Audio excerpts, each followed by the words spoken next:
I thought I'd seen entitlement in all its forms, but this HOA Karen managed to invent a new level. She actually called the cops on me because I wouldn't give her free fuel out of my own diesel pump. Picture the scene.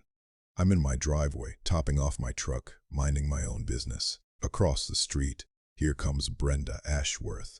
Imagine every nightmare neighbor you've ever heard about, condensed into one overly perfumed Range Rover driving package marching toward me like she's inspecting troops. She plants herself in front of me, looks me straight in the eye and says, "Fill up my Range Rover, Marcus.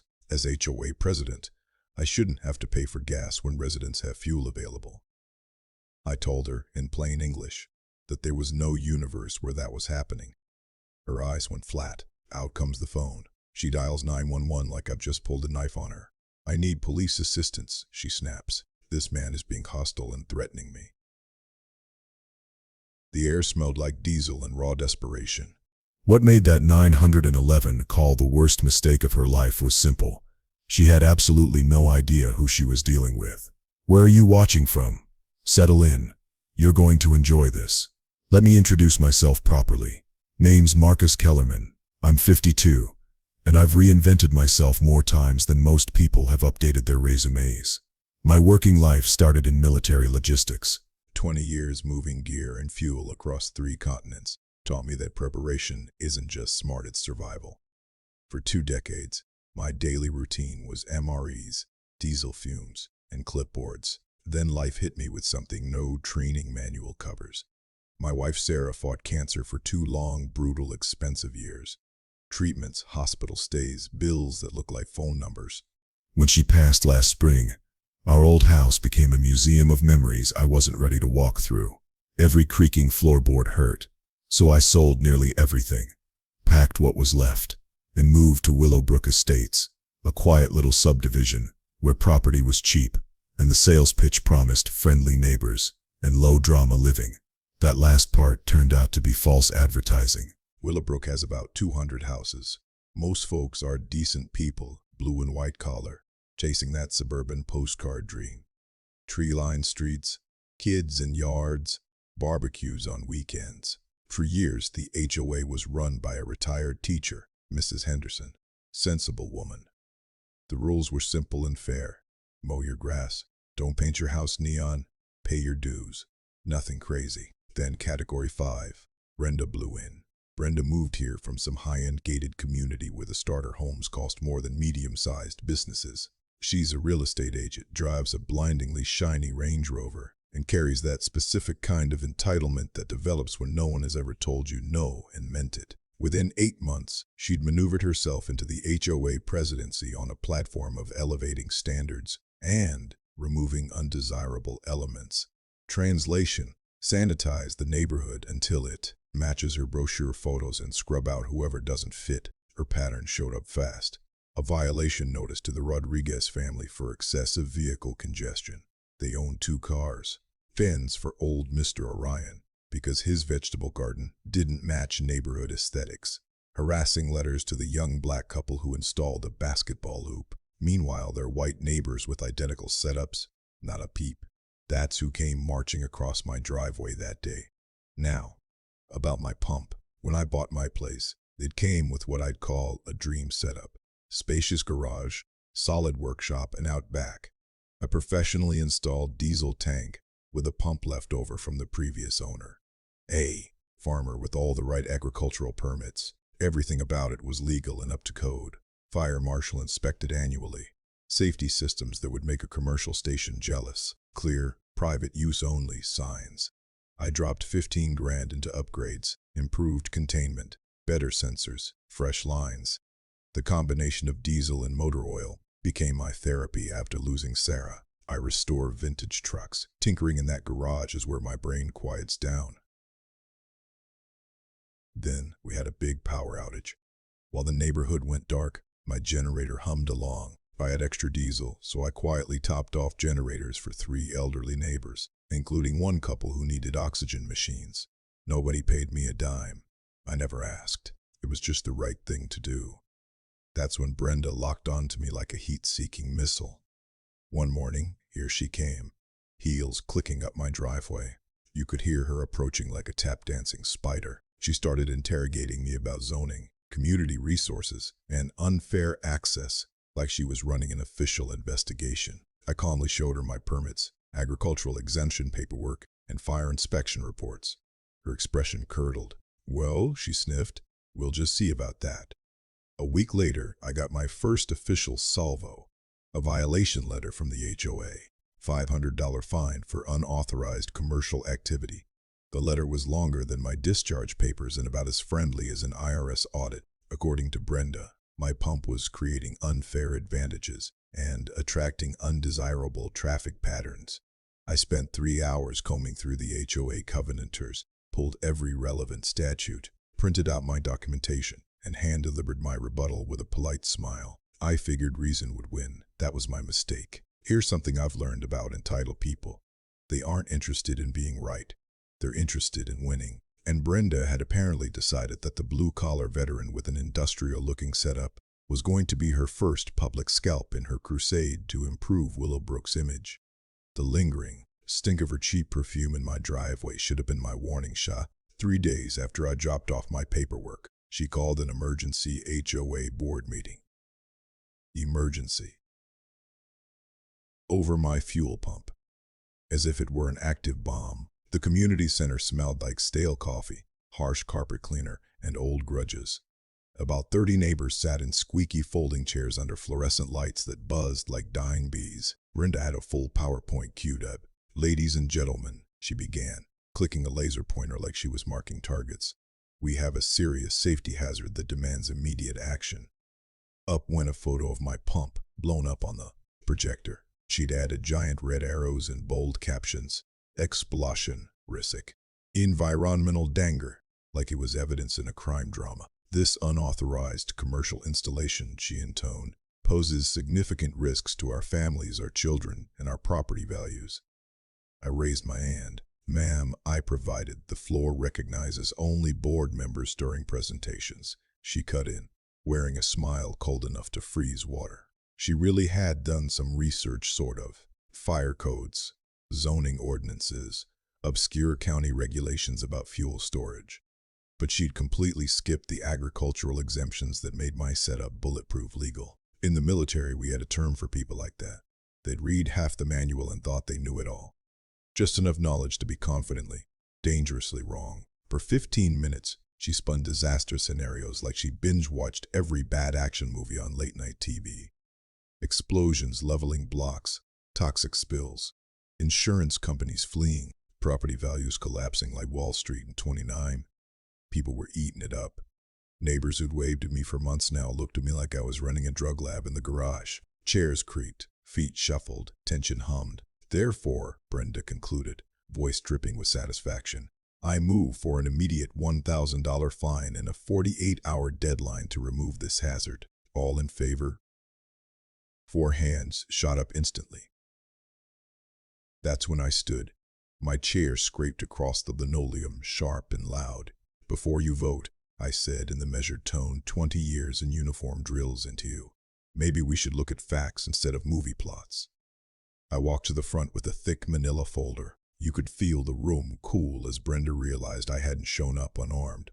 "First," I said, pulling out a stamp-heavy document, "last month's fire marshal inspection. Passed with flying colors." Fire Marshal Jim Henderson wrote.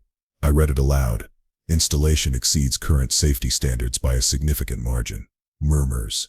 "Second, my agricultural exemption and storage permits, filed and renewed annually for 3 years. State and federal law. All legit." More murmurs, louder now. "Third, a letter from my insurance company. Full coverage, no exclusions." Premiums reduced because of the advanced safety measures. Then I dropped the twist. "And Fire Marshal Henderson? He's sitting right there in the 3rd row. Jim, want to say a few words about this alleged death trap?" Jim Henderson stood smiling. "Folks, I've inspected hundreds of fuel systems over 30 years. Marcus's setup is textbook. Honestly, it's safer than a lot of commercial gas stations I've seen." The room erupted. Questions flew. Neighbors turned on the board. One person started clapping. Brenda's face cycled through a rainbow of panic. Her perfume and panic combined into something almost visible, Well, she stammered, safety isn't the only concern. There's aesthetics, property values, traffic. Actually, interrupted Dorothy Martinez, a sweet older lady from 2 streets over.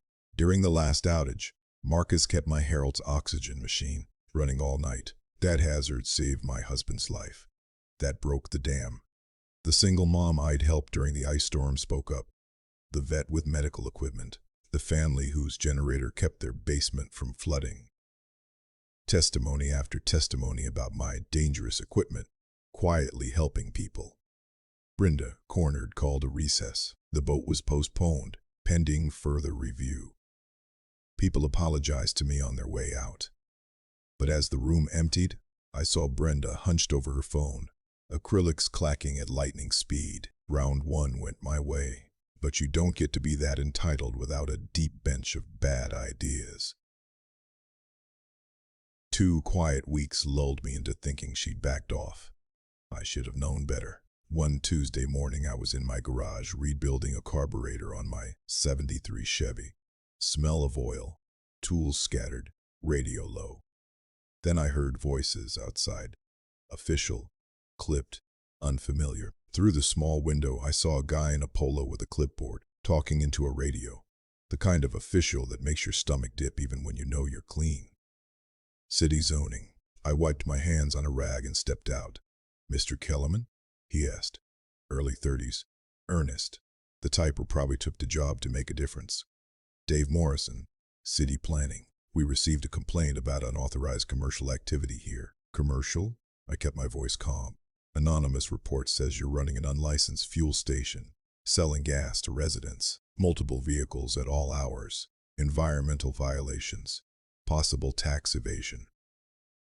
The accusations were so ridiculous I almost laughed. Instead, I invited him to take a full look. I handed over every permit, every inspection, gave him Fire Marshal Henderson's direct number. He spent an hour checking everything. Tank, piping, containment, overflow, documentation. Finally, he closed his tablet with visible relief. Honestly, Mr. Kellerman, this is one of the best private installs I've ever seen. Whoever filed this either didn't understand what they were seeing, or he didn't finish, but his look did. Right on cue, here came Brenda. Heels clicking, folder in hand, expression loaded with fake concern. Inspector Morrison, I'm Brenda Ashworth, HOA President. I trust you're addressing this serious violation appropriately. Dave straightened uneasily. Ma'am, I've completed my inspection. There are no violations. The system is entirely legal under agricultural exemptions. Brenda's confident smile cracked. But what about the environmental risks, the safety issues, the obvious commercial sales? No evidence of commercial sales. He replied in that patient tone of a man used to dealing with problem citizens. No environmental issues. Safety is above standard. Also, ma'am, filing false complaints wastes city resources and can result in fines under Code 847.3.3. Repeat offenses can get expensive. I mentally underlined that. Brenda went through yet another shade of red and purple. There must be some mistake. I have documentation of multiple violations. I'll gladly review any legitimate evidence, Dave said, but what I've seen doesn't match what was reported. He left. Brenda stayed standing in my driveway for a full minute, simmering. This isn't over, Marcus, she finally hissed. There are other ways to deal with residents who refuse to cooperate. That night, while I was reading municipal codes, always good to know the weapon someone is aiming at you, my phone buzzed. Jake, a contractor down the street. Dude, check next door. Someone's nuking you. I don't normally touch neighborhood apps, but he sent screenshots. My blood pressure climbed. Under the name Concerned Willowbrook Resident, Brenda had launched a full-blown smear campaign. Posts about dangerous fuel storage, declining property values, and a resident who refuses to comply with safety recommendations. Most comments defended me. People talked about generators, oxygen machines, emergencies. But a few neighbors were swallowing her story whole, worrying about houses exploding and insurance dropping them. Then I noticed something. 3 of the loudest new accounts were created in the last week, with profile photos straight out of stock image libraries. New names, no post history, all aligned with Brenda's talking points. She wasn't just bad-mouthing me. She was manufacturing fake residents to amplify her noise. I took screenshots, logged timestamps, documented the IP trails that I could see. If she wanted digital warfare, she picked the wrong target.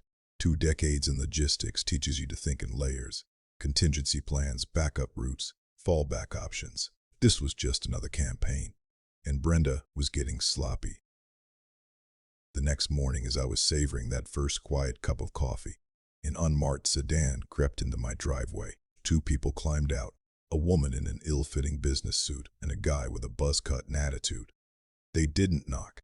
They didn't introduce themselves. They just started walking around my property, snapping photos and taking measurements like they were CSI. I stepped onto the porch, mug in hand. "Morning. Can I help you?" The woman looked up from her tablet. Expression flat. "Property assessment. Routine insurance compliance review." "Interesting," I said. "Funny, my insurance company never mentioned it. Can I see your ID?" Buzzcut swaggered forward. "Sir, we're conducting official business. I suggest you return inside. I'd spent enough time around wannabe tough guys to smell fake authority from across a parking lot. I suggest you leave my property before I call actual law enforcement."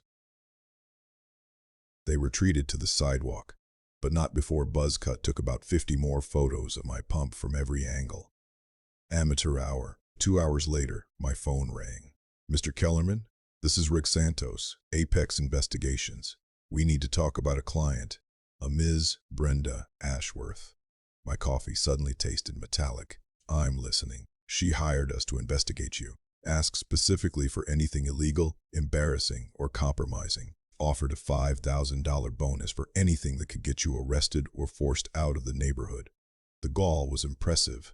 "And you're calling me because during our standard background check, I found out exactly who you are professionally."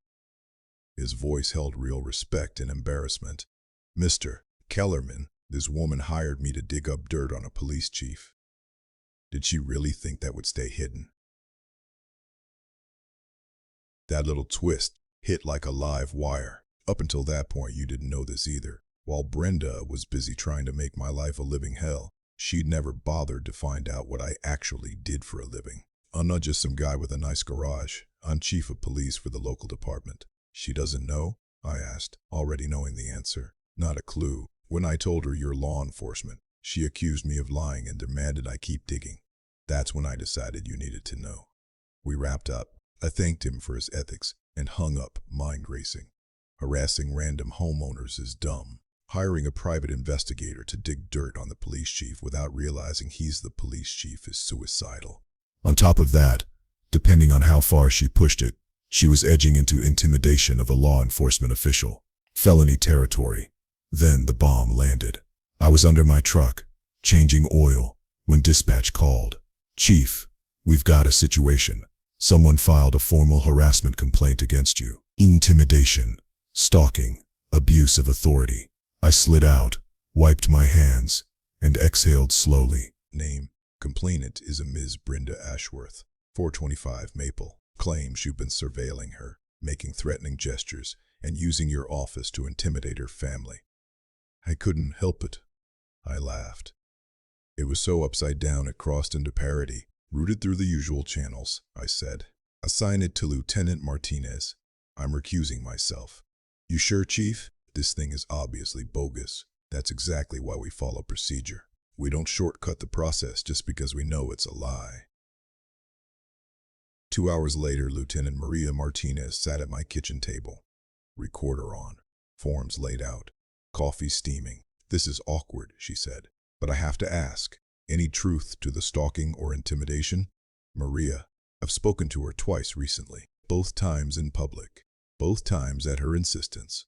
There's security camera footage, witnesses, timestamps.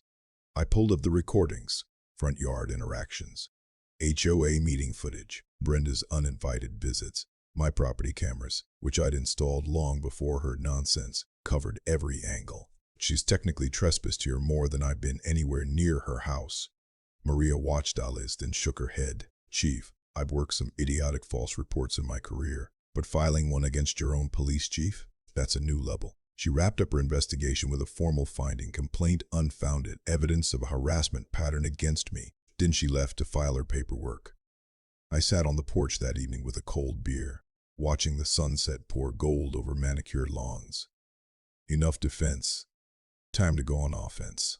That weekend, I dove into something most homeowners never look at: the HOA's financial records. They're public, by the way, accessible to any dues-paying resident willing to click more than once. I pulled the last 8 months, Brenda's reign. What I saw made my coffee taste like battery acid. Line item after line item. Legal consultation, $15,000. To Ashworth and Associates Legal Services. Ashworth, her maiden name. That firm is her brother-in-law's shop. Landscaping, $8,200 to Premier Grounds Management. Owned by her 22-year-old nephew, Derek, whose resume consisted of mowing mom's lawn. Security consulting, $6,500 to Residential Safety Solutions, run by her cousin Mike, whose last gig was selling phone cases at the mall. Emergency roof repair, $12,400 to Quality Construction Solutions, her other brother-in-law's business, for work on a community center roof that was only 3 years old. Every big contract since Brenda took over had gone to her family. Everyone was significantly overpriced. I did comparison checks. Same services from real companies cost half as much. At least, rough total, about $47,000 siphoned off in 8 months. But the real kicker? Nowhere in the meeting minutes did she disclose those family connections. Every vote presented as competitive bidding. Every approval packaged in speeches about fiscal responsibility and protecting homeowner investments. I'd seen this before, not in suburbia and government procurement. People steering contracts to family under the table. Some of them ended up in federal court. HOA board members hold what's called a fiduciary duty. They're stewards of other people's money. Hiding conflicts of interest while funneling cash to relatives isn't just sleazy, it's a crime. Fraud, embezzlement, breach of fiduciary duty. If any of that money moved electronically across state lines, it could even be wire fraud. I thought about who was really paying for Brenda's family get-rich-quick scheme. Mrs. Orion, living on Social Security, quietly paying her dues while her garden got fined into oblivion. Young military families scraping to make mortgage payments. Single moms busting their backs to live somewhere safe. They weren't just dealing with a petty tyrant. They were being robbed. I couldn't investigate personally, not with my conflict of interest, but I knew exactly who could. The county district attorney's office has a white-collar crime unit that lives for this stuff. Monday morning I called. White-collar unit Detective Reynolds. I'd like to report suspected embezzlement in an HOA. Undisclosed conflicts of interest. Inflated contracts to family members. About $50,000 over 8 months. Can you come in today with documentation? He asked. The DA's office smelled like industrial-strength coffee and exhausted determination. Detective Jim Reynolds had CPA eyes. Sharp, patient, hungry for numbers. I laid everything out on the conference table. Full bank statements, contracts, business registrations linking names, HOA minutes showing Brenda cheerfully voting on her relatives' contracts without a hint of disclosure, market comparisons that proved the prices were inflated. Jesus, Reynolds muttered. She didn't even try to hide it. Look at this: 3 family contracts approved in one meeting, all at premium rates. Landscaping alone, I said, sliding over my notes. Real pros quoted under $4,000. Her nephew billed 8 and delivered work that looks like a lawnmower crime scene. Reynolds leaned back, chair creaking. Mr. Kellerman, this is classic embezzlement, breach of fiduciary duty, conspiracy, and yeah, potential wire fraud. She's in deep. He walked me through the next steps. Forensic accountants, interviews with board members, notices to state HOA oversight. This kind of case can't be rushed. Haste gives defense attorneys ammo. Done right, it sticks hard. Timeline, I asked. 6 to 8 weeks before we file charges. Maybe sooner, if the numbers stay this obvious. We'll need homeowners who are willing to cooperate and testify. You involved in the HOA board at all? Nope, I said. Just the guy with the infamous fuel pump. Perfect, clean witness. Criminal charges were one front, but Brenda wasn't just a criminal. She was still actively in power. So I opened a second front. That night I gathered a small war council at Mel's Diner, far from Brenda's front yard spies. The air was thick with bacon, burnt coffee, and low-level rebellion. Around the table, Dorothy Martinez, Bob O'Ryan, Janet Williams, Jake the contractor, and a couple of other neighbors Brenda had harassed. Marcus called this, Dorothy said, stirring sugar into coffee that could strip paint. He says it's urgent. I put together a simple presentation. No legalese, just numbers and connections. I explained the contracts, the family names, the inflated costs, showed them how the money had moved, pointed out the missing disclosures in meeting minutes. So you're telling me, Bob said slowly, this woman has been fining my wife over garden gnomes, while stealing our dues to prop up her family's side hustles. That's exactly what I'm telling you. I said, 47 grand we can prove, maybe more. The table exploded. Outrage, profanity, sarcasm, all of it. I let them vent, then laid out the plan. Here's how we handle it. The DA is already building a criminal case. That takes time. Meanwhile, we use the HOA's own rules. Janet frowned. Can we actually do anything? Legally? Dorothy pulled a dog-eared copy of the bylaws from her purse like it was a holstered weapon. Article 7, Section 3, she read. Any 10 homeowners can petition for a special meeting. Simple majority can remove board members for cause. I'd already memorized that section. We wait until the DA files charges, I said. The moment it hits, we demand a financial audit and vote of no confidence. Timing is everything. With criminal charges public and an audit on the table, the board will have no option but to clean house. What about payback? Bob asked. She goes after anyone who crosses her. That was my cue. There's something else I should probably mention, I said. I'm Police Chief Marcus Kellerman. Brenda's been filing false reports and sending private investigators after me for months, completely unaware. Silence. Then Dorothy burst out laughing. You're telling me this overgrown mall cop has been trying to bully the chief of police? She slapped the table. Oh, Lord, that woman is dumber than a sack of busted hammers. We spent the next hour organizing. Everyone had a story. Discriminatory fines, selective enforcement, harassment. We gathered records, emails, letters, photos. By the time the diner closed, we had more than just anger. We had ammunition. Brenda, meanwhile, was busy building her own doomsday device.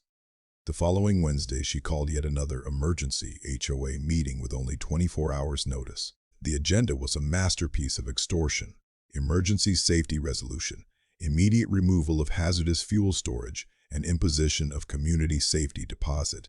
Translation: they wanted me to hand over $10,000 as a deposit, or they'd destroy my pump and charge me for it. I walked into the community center and it felt like a rigged trial. Brenda had packed the room with loyalists, scared homeowners, and anyone she could strong-arm into showing up. The air was heavy with nerves and cheap fragrance. Ladies and gentlemen, she said, riding high on fake authority, we face an imminent safety crisis. This time she'd brought props, a locked briefcase, thick stacks of paper, a slideshow of industrial explosions that had zero to do with small residential tanks. These are federal safety reports, she announced, brandishing them. They show Mr. Kellerman's installation violates no fewer than 17 federal regulations and raises terrorism concerns. Terrorism over a private diesel tank. Therefore, she went on, I move we require a $10,000 safety compliance deposit from Mr. Kellerman and demand immediate removal of his fuel system within 48 hours. Failure to comply will result in legal action and forced removal at his expense. Bob raised his hand. Didn't the fire marshal already clear his setup? Local fire marshals are not qualified to assess federal terrorism risks, she snapped. This requires specialized national expertise, which we have obtained. That's when it clicked. This wasn't just about me anymore. She was trying to invent a brand new mechanism, emergency assessments, with no oversight. 10 grand for me today, then arbitrary safety deposits from anyone else who annoyed her, a legal slush fund. I stood slowly. Before any vote, I said, I'd like copies of those federal reports to verify them independently. Her smile twitched. These documents contain sensitive information and can't be shared with unauthorized individuals. I'm a homeowner, I said. You're about to vote to seize my money based on paperwork you refuse to show me. The board has reviewed them, she replied. That satisfies our procedural requirements. There's a simple rule in bureaucracies: when someone claims documents are too sensitive for the people they affect, those documents are either fake or irrelevant. Okay, I said, pulling out my phone. Let's verify with the EPA. This will take a minute. The color drained from her face. That is not necessary. The board has EPA emergency hotline. This is Agent Morrison, came the voice over speaker. Agent Morrison, this is Marcus Kellerman in Willowbrook, Ohio. Our HOA president is claiming federal terrorism protocols require immediate removal of a properly permitted residential fuel pump. Does the EPA have any such rules? None, he said. We don't regulate private fuel tanks beyond environmental and safety compliance. Terrorism protocols fall under Homeland Security, and those don't apply to regular residential tanks under commercial thresholds. The room exploded, not literally, which was probably disappointing for Brenda. Neighbors started shouting. Board members demanded to see her federal documents. Brenda's few remaining supporters pulled back like she'd grown horns. Furthermore, Agent Morrison added, anyone claiming to possess federal terrorism documents without clearance might be violating national security laws. You could almost hear Brenda's briefcase getting heavier. I think we should postpone this vote, she stammered, groping for her papers. Pending further review. Actually, Dorothy called from the back, I move we postpone all votes until we complete a full audit of HOA, finances, especially landscaping, legal fees, and consulting. Contracts approved since January. The motion passed unanimously. Even Brenda's cronies weren't about to vote against transparency with fake federal report, still echoing in their ears. As the room devolved into chaos, I watched Brenda retreat to a corner, furiously texting. Her nails clicking on the screen sounded like a Morse code distress signal. She'd just escalated her crimes. Now she wasn't just an embezzler. She waved fake federal documents around to squeeze money out of homeowners. Mail fraud, wire fraud, maybe even national security concerns, depending on how she faked those headers. Her world was shrinking fast. The very next morning, the smell of panic started wafting from across the street. I saw boxes being carried from Brenda's house to her Range Rover. Someone was feeding an industrial shredder. Family members went in and out, faces tight. A text came from Detective Reynolds, charges Monday. Sit tight. Brenda naturally did not sit tight. By midday, she'd launched her biggest smear campaign yet. Flyers on every porch claimed I was under federal investigation for terrorism. Social media posts detailed imaginary dangerous chemicals I was supposedly hoarding. Anonymous calls poured into city offices about weapons caches and meth labs. Most of it would have been laughable if it weren't so malicious. Every rumor painted me as dangerous. Every whisper positioned her as the heroic whistleblower risking everything to protect the community. Against someone else, it might have worked. I, however, know a thing or two about evidence chains. I saved every flyer, screenshot every post, logged the fake accounts, recorded every harassing call that came into the department. Desperate people create their own paper trails.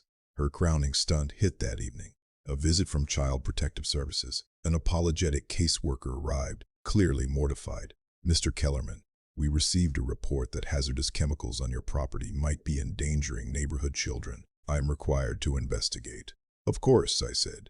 Do you want to see my permits and inspections first, or the tank itself? 20 minutes later, she closed her tablet, relieved. Sir, this is one of the safest setups I've seen. Whoever filed this either didn't understand or, she hesitated. Well, filing false CPS reports can carry serious consequences. I added that law to my growing list. False reports to child services aren't just mean, they're felonies in many states, especially when done maliciously. By Friday morning, the case against Brenda had evolved from strong to overwhelming. Marcus, Reynolds said over the phone, sounding almost cheerful. We've been watching the HOA and family accounts. Yesterday alone, Brenda made several big moves. Cash withdrawals, wire transfer attempts to an offshore bank, liquidated a few side businesses. Running for the exits? Looks that way. Best part? She tried to empty the HOA reserve fund.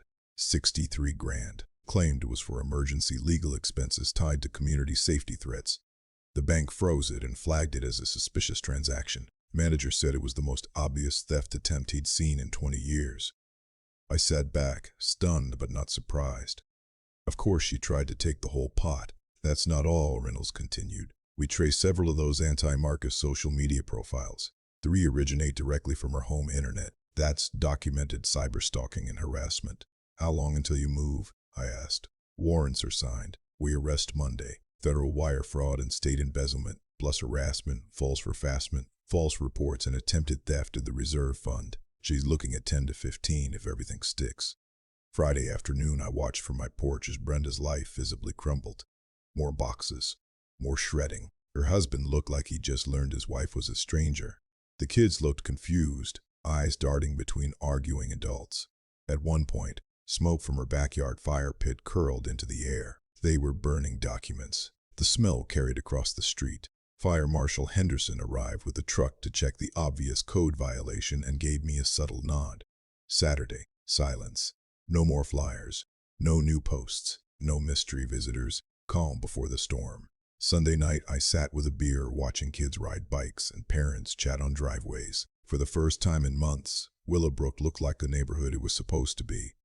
Monday arrived like opening night. Brenda had scheduled one last emergency HOA meeting for 9 a.m., intending to force through my expulsion from the HOA altogether. Detective Reynolds, being a man with a sense of theater, timed the arrests to intersect with that meeting. I walked into the community center at 8:45. The place was packed. Brenda had dragged in every single ally, plus a few people I'd never seen before, probably names from her fake online accounts made flesh. Ladies and gentlemen, she began, riding a wave of manic energy. Today, we finally addressed the ongoing safety threat posed by one resident who refuses to follow our standards. Her slideshow was the most dramatic yet. My pumps circled in red, quotes from anonymous concerned parents about mysterious illnesses, a petition demanding my removal, half the signatures clearly forged or from non-residents. This individual, she said, finger stabbing the air toward where I sat, has wasted city resources, filed frivolous complaints, intimidated board members, and created a hostile environment. I checked my watch. 9:15. Therefore, she proclaimed, I move that we expel Marcus Kellerman from Willowbrook Estates HOA, revoking his rights and privileges effective immediately. And right then, the back doors opened. Detective Reynolds walked in, flanked by 2 federal agents and a state prosecutor. Their badges caught the fluorescent light. The room went dead quiet. Mrs. Brenda Ashworth, Reynolds said, voice carrying easily. She turned mid-stride. Yes? You're under arrest for embezzlement, wire fraud, filing false police reports, and conspiracy to defraud. As he read her Miranda rights, the place erupted. Gasps, shouts, chairs scraping. Several people whipped out phones. A local news crew, tipped off in advance, slipped in the side door. Reynolds finished and turned to face the stunned room. For those who don't know, he said, I'm Detective Jim Reynolds, District Attorney's Office. Mrs. Ashworth has been systematically steering HOA contracts to her own relatives at inflated rates, while hiding those relationships. The theft exceeds $50,000 over 8 months. More gasps. Dorothy shook her head slowly. Bob looked physically ill. In addition, Reynolds continued, she's charged with filing multiple false police reports, hiring investigators to harass residents, spreading defamatory material online, and attempting to steal the entire HOA reserve fund last week. That was my cue. I stood. Brenda, I said calmly, my voice cutting through the chatter. You spent months demanding I remove my fuel pump, filing complaints, hiring investigators, calling me a danger to this community. You had no idea who you were actually messing with. She stared at me, wrists now in steel. I'm Police Chief Marcus Kellerman, I said, and you've just been arrested for the exact kind of crimes I've spent 20 years locking people up for. Silence, then chaos. People shouted questions at her. Board members stumbled over excuses, claiming ignorance. Someone started clapping and didn't stop. Others joined in. You, Brenda hissed as they led her away. You. Yeah, I said. The same police chief you've been filing false reports against for 3 months. Surprise. The cameras captured every second of her perp walk. Within an hour, it would be online. By evening, it'd be on the news.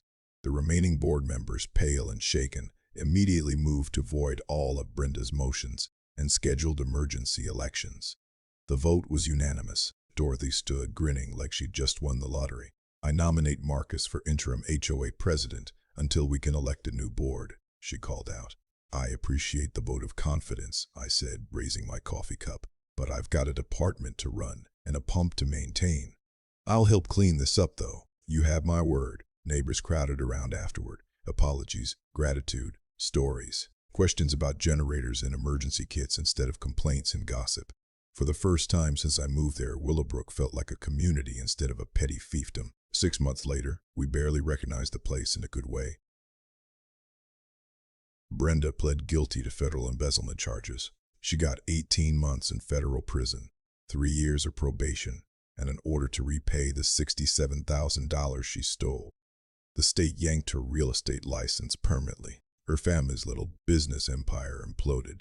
At sentencing, the judge specifically called out her harassment of a law enforcement officer as proof she had zero respect for the law or basic decency. The stolen money came back to the HOA within 60 days, and this time it was used for actual community needs. New playground equipment, real road repairs where they were genuinely needed, a community emergency fund that helped 3 families after tornado damage. The biggest shift, though, was cultural. Dorothy and the new board brought in something scandalous: transparency. Meeting minutes went online. Contracts were openly bid. Any board member with a potential conflict either sat out a vote or disclosed it up front. My pump, once the great villain of Willowbrook, became something of a local landmark. During a February ice storm, I kept generators running for 8 houses, including the Martinez home where Harold's medical equipment again needed power to keep him breathing. The fire department now uses my system as their proper residential fuel storage example at public safety talks. We also used part of the recovered funds to start a Neighbors Helping Neighbors emergency preparedness program. Free workshops on home security, disaster planning, proper fuel storage and generator use. 12 families now have small, legal, code-compliant backup fuel systems. All permitted, all inspected, no drama. The program expanded into financial literacy sessions for young families, HOA rights seminars for first-time homeowners, and legal clinics to teach people what authorities can and can't actually do. Turns out, knowledge is a better defense than any fence. I also set up a small scholarship fund for kids of veterans and struggling seniors, the very people Brenda loved to target. Last month, we sent Jake Martinez to community college to study automotive tech. Kids got talent under the hood. The story went viral after someone uploaded the arrest footage. HOA Karen picks the wrong neighbor. He's the police chief, racked up over 2 million views. I turned down most media requests, but I did a few training talks about community policing and HOA abuse. Lawmakers noticed. Our state now requires HOA board members to complete a crash course on fiduciary duty and conflict of interest. HOAs with more than $50,000 in annual funds must undergo independent audits. 3 other states have already copied those laws. Federal task forces started reviewing HOAs as fertile ground for financial crimes, using our case as a template. Brenda wasn't unique. She was just uniquely bad at picking her target. Personally, the experience changed me in ways 20 years with a badge never did. It reminded me that sometimes the most important law enforcement work happens out of uniform at town halls, on front porches, and in community centers full of folding chairs. Life moved on. Last spring, I remarried. Dorothy's granddaughter, also named Sarah, moved back to town after her divorce. She's a paralegal and quickly got involved in our legal clinics. Fighting corruption side by side turned out to be a better relationship test than any dating app. The kids love hanging out at my workshop. I'm teaching them how to fix engines, use tools safely, and put together emergency kits, things their city-dwelling father never got to learn. We're planning a small expansion to the house, a better-equipped emergency preparedness center that can double as a neighborhood hub in a disaster. Fully permitted, fully disclosed, and completely lawful, just the way I like it. These days, Willowbrook looks like what it should have been all along: Neighbors Helping Neighbors, an HOA that actually serves the community, and a shared understanding that no one is above the rules. My pump is still out back, still legal, still inspected, still quietly saving the day when the lights go out. If you've got your own HOA horror story, drop it in the comments. I want to hear how people are pushing back against petty tyrants and corrupt boards. And if you want more stories where karma shows up wearing a badge or at least carrying a stack of well-organized evidence, hit that subscribe button. Because there are a lot of Brendas out there, and sometimes consequences need a little help.